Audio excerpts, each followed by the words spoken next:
Halo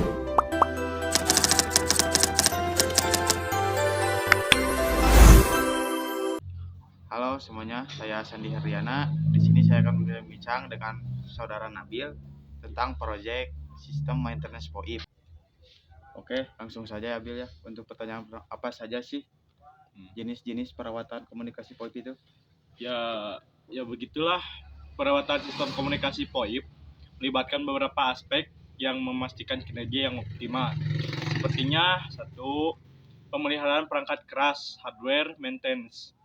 Memastikan semua perangkat keras seperti server, router, dan perangkat jaringan lainnya berfungsi dengan baik. Pemantauan reguler, pembaruan firewall dapat membantu mencegah kegagalan perangkat keras. Yang kedua, perangkat lunak atau software maintenance. Memastikan semua aplikasi dan sistem operasi terkini dengan memperbarui perangkat lunak secara berkala. Ini termasuk platform POIP, server, dan aplikasi pendukung. Yang ketiga yaitu keamanan atau security. Menerapkan langkah-langkah keamanan termasuk firewall, enkripsi, dan tindakan mencegah lainnya untuk melindungi sistem dari serangan malware, peretasan, atau ancaman keamanan lainnya. Selanjutnya yang keempat, pemantauan jaringan atau network monitoring. Melakukan pemantauan secara terus-menerus terhadap kinerja jaringan untuk mendeteksi potensi masalah atau penurunan kualitas layanan. Ini dapat melibatkan pemantauan bandwidth. Selanjutnya yang kelima, pemulihan bencana. Menyiapkan rencana pemulihan bencana untuk mengatasi sistem POIP. Ini mencakup pencadangan data, rencana evakuasi, dan langkah-langkah pemulihan sistem. Yang keenam, pelatihan pengguna. Melakukan pelatihan reguler kepada pengguna agar memahami cara menggunakan sistem POIP dengan efektif.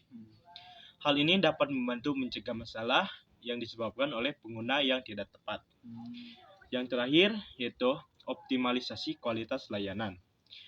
Mencegah dan meningkatkan kualitas POIP dengan mengolah bandwidth, mengoptimalkan kodek, dan menangani isu-isu jaringan yang dapat memengaruhi kualitas panggilan. Oke, Bil. Lanjut ya ke pertanyaan yang kedua. Ya, siap. Gimana sih cara perawatan si komunikasi POIP itu?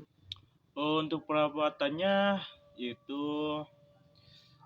nggak banyak sih, cuman saya sebutin ya. Yang satu, pemantauan kinerja, pantau secara rutin kerja jaringan termasuk latency, kehilangan paket dan bandwidth untuk mendeteksi potensi masalah dengan cepat. Yang kedua yaitu pembaruan perangkat lunak. Pastikan semua perangkat lunak terkini termasuk sistem operasi, sistem platform POIP, dan aplikasi pendukung. Terapkan pembaruan secara berkala. Yang ketiga yaitu dalam keamanan, terapkan langkah-langkah keamanan seperti firewall dan enkripsi. Untuk melindungi sistem dari ancaman keamanan, lakukan pemindaian keamanan secara teratur. Yang keempat yaitu pemeliharaan perangkat keras. Pastikan secara berkala kondisi perangkat keras seperti server, router, dan perangkat jaringan lainnya. Pastikan mereka berfungsi dengan baik dan ganti perangkat yang rusak. Selanjutnya yaitu pemulihan bencana. Sediakan rencana pemulihan bencana yang mencakup cadangan data, prosedur evakuasi, dan langkah-langkah pemulihan sistem untuk mengatasi gangguan yang mungkin terjadi. Selanjutnya yaitu pelatihan pengguna. Berikan pelatihan reguler kepada pengguna agar mereka dapat menggunakan sistem POIP dengan efektif. Ini termasuk pemahaman tentang fitur, troubleshooting, dan praktik keamanan. Yang terakhir yaitu optimalisasi kualitas layanan. Kelola bandwidth dengan efisien,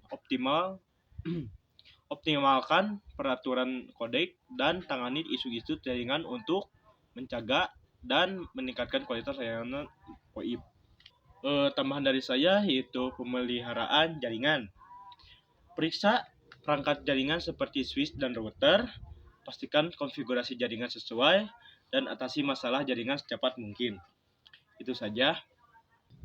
Dan yang ketiga, bagaimana sih cara langkah-langkah perawatan sistem komunikasi VoIP itu? Langkah-langkahnya yaitu ya, yang ke satu, instalasi panggilan. Penggunaan melalui panggilan VoIP dengan menginstalasi sesi komunikasi melalui aplikasi atau perangkat VoIP. Yang kedua yaitu konversi suara ke data. Suara diubah menjadi data digital menggunakan proses digitalisasi suara. Selanjutnya, yang ketiga yaitu kompresi data. Data suara yang dihasilkan kemudian dapat dikompresi untuk mengurangi ukuran file dan memungkinkan transmisi lebih efisien. Selanjutnya, pengkodean dan kompresi IP. Data suara dikodekan dan dikompresi ke dalam paket-paket IP untuk pengiriman data melalui jaringan internet. Selanjutnya, yang kelima yaitu route dan pengiriman. Paket-paket IP dikirimkan melalui jaringan IP dengan bantuan protokol seperti RTP untuk memastikan pengiriman yang tepat. Selanjutnya, yang keenam yaitu depaketasi dan dekompresi. Di ujung penerima, paket-paket IP diterima, didepak, dan dikompres sebelum diubah kembali menjadi sinyal suara. Selanjutnya yaitu kompresi data ke suara. Data digital diubah menjadi sinyal suara diubah menjadi sinyal suara melalui proses konversi digital analog. Selanjutnya yaitu output suara. Sinyal suara yang dikonversi dapat mengeluarkan melalui speaker atau perangkat audio untuk didengar oleh penerima panggilan seperti telepon ya. Terminasi panggilan tentunya. Panggilan diakhiri setelah komunikasi selesai dan sumber daya yang digunakan selama panggilan dapat dilepaskan. Untuk terakhir, manajemen jaringan. Selama seluruh proses, manajemen jaringan yang efisien diperlukan untuk memastikan kualitas panggilan dengan baik, termasuk mitigasi terhadap masalah seperti kehilangan paket atau delay.